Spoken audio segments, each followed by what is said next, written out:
اليومين اللي فاتوا بدأت تجيلي مقابلات كتير في أكاديمي من طلبة مخلصين ثانوية عامة في مصر وأهاليهم، وهم بيفكروا إن هم أولادهم ينقلوا ويدرسوا في كندا بدل ما يكملوا في البلاد بتاعتهم. وعشان كده فكرت إن أنا أعمل الفيديو ده. وبالمناسبة دي أنا عامل في آخر الفيديو دي حاجة كويسة جدا ليكم إن شاء الله، عامل إيفنت كده بس هحكي لكم على التفاصيل بتاعته في آخر الفيديو، فتابعوني لآخر الفيديو. هكلمكم بما إن أنا راجل واحد مصري، فإحنا في مصر بعد ما بتخلص ثانوية عامة محتاج تدخل تخلص بكالوريوس ليسانس او تخلص، يعني لازم تخلص حاجه، ما ينفعش حاجه اسمها ان انت تخلص ثانويه عامه وتطلع تشتغل على طول. لكن هنا في كندا الموضوع مختلف شويه، وعشان كده بحكم الواحد عايش هنا فيقدر يقول لكم بشكل عملي اكتر انت ممكن تعمل ايه. ناس كتير بنصحها دلوقتي وبدات ان الموضوع الفكره بقت عاجباهم شويه، لان ناس كتير من اللي بتكلمني بيبقى الموضوع برده ماديا ما هياش بتبقى احسن حاجه، هو بالعافيه بس عايز يوصل ابنه، بس في اشتراطات معينه بقول لهم عليها متعلقه بالفلوس، بس ما هواش برده الموضوع بتاعنا على الفلوس دلوقتي، ولكن هو متعلق بايه الحاجه اللي انت ممكن ابنك يدرسها، مش تخصص ولكن البرنامج بشكل عام. زي ما بقول لكم في بلادنا بندرس 4 سنين، لكن هنا بيعمل ايه الناس معظم الناس بتخلص وبتدرس سنتين اندر جراديويت دبلومه، بتبقى سنه او سنتين، وبعد ما بيخلص بيروح يطلع يشتغل، ولما بيحس ان هو عايز يكمل باتشلرز بيقدر ان هو يرجع يكمل باتشلرز في جامعه تقدر تستخدم السنتين اللي هو درسهم قبل كده في ان هي تعمل له حاجه زي، عارفين كده حاجه اسمها مقصه، الطلبه في مصر دلوقتي هيبقوا عارفينها، لكن هي حاجه اسمها ترانسفير كريدت، وان انت تحول الكريدت بتاعك من الجامعه دي للجامعه الجديده، بحيث ان انت لو انت داخل الجامعه 4 سنين الجديده فانت ممكن يشيل لك منهم سنتين او سنه ونص او زي ما انت مناسب ليك من الجامعه الاولانيه. فدي حاجه حلوه جدا جدا بالنسبه للناس اللي هي بتفكر تيجي تدرس في كندا، وهو انت مش لازم تعمل اللي احنا عملناه تخلص 4 سنين وحاجات زي كده. طب ايه مميزات الموضوع دوت؟ قبل ما اقول لكم على مميزات الموضوع ده، لو انت لسه بتتابعني لغايه دلوقتي فاتمنى ان انت تعمل لايك وشير وتعمل منشن لاصحابك اللي في ثانويه عامه، عشان في اخر الفيديو ده في حاجه حلوه جدا ليهم ان شاء الله هقول لهم عليها، فما تنساش هي هديه مجانيه لكل طلبه الثانويه العامه بالتوفيق، وبما فيهم اخويا كمان ان شاء الله يحضر معانا في حاجه زي دي. ونيجي لمميزات الموضوع. اول حاجه خالص وهي فكره ان انت ما بتقعدش تدفع كتير جدا من الفلوس اللي معاك. يعني انت لو تعرف ان تكلفه الدراسه، خلينا نتكلم في المتوسط تقريبا 18 ل 20 الف في السنه للاندر جراديويت، فانت لو بتقعد 4 سنين هنا اللي هي الباتشلرز 4 سنين فتدفع 80,000 لابنك، بينما 80,000 دولار كندي طبعا لاننا في كندا، بس طبعا ده رقم كبير. فناس كتير بتقول طب ما انا ممكن ادفع نص المبلغ ده، والولد بعد ما بيخلص بيطلع يشتغل عادي جدا جدا وبياخد مرتب مش بطال خالص. يعني هو انت لو انت معاك باتشلرز هنا دي حاجه حلوه، بس انت لو معاك 2 year undergraduate diploma هي انا كنت شغال في شركات كتير هنا، مش كتير يعني اشتغلت في كذا شركه، المديرين بتوعي يعني بيبقى هم معاهم السنتين دول، بيدرس في معهد او بيدرس في حاجه سنه او سنتين وبيطلع يبقى مدير ووسط وزي الفل، وانا رايح واحد جاي لهم دكتوراه وبتاع وحاجات كده، فما كنتش مصدق في الاول، بعدين اكتشفت ان هي دي الحياه اللي هي الناس بتعيشها هنا. فانت ليه طالما انت عايز ابنك يجي ويعيش ويستقر، ليه عايز تعيشه بقى في فكرنا التاني اللي هو لازم اخلص باتشلرز واخلص ماسترز واخلص بي اتش دي؟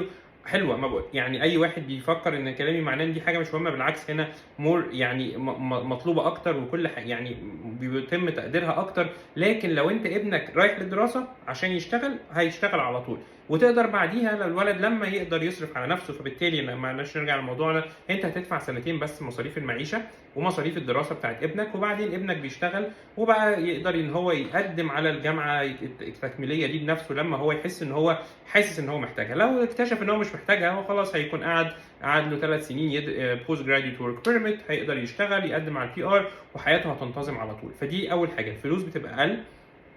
تاني حاجه بتدخله في البروسيس بتاعت البي ار اسرع، بدل ما انت تقعد 4 سنين انت تقعد سنتين بس وتخش في البي ار خلال سنه ثالثه، تبقى انت خلاص ابنك مع البي ار يقدر بقى لو انت عايزه يقدم لك يعني وات ايفر بقى الحاجات. انا مش بحببك في الموضوع، انا بس بقول لك ان دي طريقه تانية الناس بتفكر فيها. من وجهه نظري هم دول اكبر ميزتين لو انت بتفكر في موضوع يدرس سنتين ولا يدرس 4 سنين. لكن لما نيجي على الجانب الاخر وهو في المساوئ بتاعه الموضوع، عشان برضو تبقى عارف الموضوع، وانا بكلمك من وجهه نظري تحديدا، وفي مميزات اكتر بكتير وفي عيوب اكتر بكتير من اللي انا بقول لك عليها، لكن من خبره الواحد الموجود هنا في كندا، الراجل الحمد لله بقدر دلوقتي بعين ناس، يعني ببقى في البانلز اللي بتعين ناس، فاقدر اقول لك ان في حاجات معينه اللي تحتاج ان انت تبص عليها. المساوئ بقى بتاعتها الرئيسيه وهي فكره ان انت لو جيت درست سنتين وايا كانت ايا كانت الاسباب اضطر الولد ان هو يرجع تاني مصر او يرجع في حته ثانيه، فهو السنتين اللي هو هيدرسهم دول ما هماش حاجه يعني يعني حلو قوي بالنسبه للحاجات اللي احنا عارفينها. يعني واحد معاه سنتين هنا، مش يعني لو هو بيدرس مثلا ناوي يدخل هندسه واخد حاجتين في الاول، مثلا حاجه في العماره او في الهندسه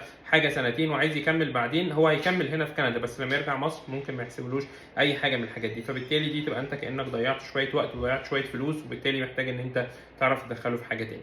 بس دي كده باختصار الحاجات اللي كنت عايز اقول لكم عليها النهارده. بس قبل ما اقفل برده الفيديو، ما تنساش لو انت لغايه دلوقتي لسه بتتابعني ما تنساش تعمل لايك وشير. وقبل اللايك وشير بس يعني بعد اللايك وشير هقول لكم بقى على الخبر الحلو اللي انا هعمله لكم، وهو انا عامل ايفنت ان شاء الله هنزله في الكومنتس بتاعت الفيديو دي، وهو يبقى فيه حجز ان شاء الله مجاني لكل الناس طلبه ثانويه عامه اللي عايزين يحجزوا. بس طبعا يعني هي الاعداد محدوده شويه، لكن هنحجز ميتنج وان شاء الله هنقسم الناس حسب التخصص بتاعهم، وهيبقى فيه زي سيمينار هشرح لكم بالظبط ايه احسن الجامعات اللي انت ممكن تدخل تدرس فيها. الجامعه سواء هشرح لكم كل حاجه، يعني اكتر حتى من اللي انا بعمله دلوقتي. طبعا احنا هنتكلم هنا في فيديو 6 7 دقائق او 10 دقائق حسب ما هنشوف الفيديو يخلص ازاي. لكن الهدف من السيمينار اللي هعمله ده ان انا هقسم الناس لكذا كذا ميتنج روم، وهقعد بقى اتكلم الناس اللي عايزه تدخل هندسه ايه الحاجات اللي ممكن تدرسها، هتدرس ايه لو 2 year اندر جراديويت، هتدرس ايه لو 4 سنين، التكاليف المختلفه، بحيث ان يعني ده الاهالي والاطفال والشباب نفسهم انا انصح ان هم يحضروا، بحيث ان هم يكونوا فكره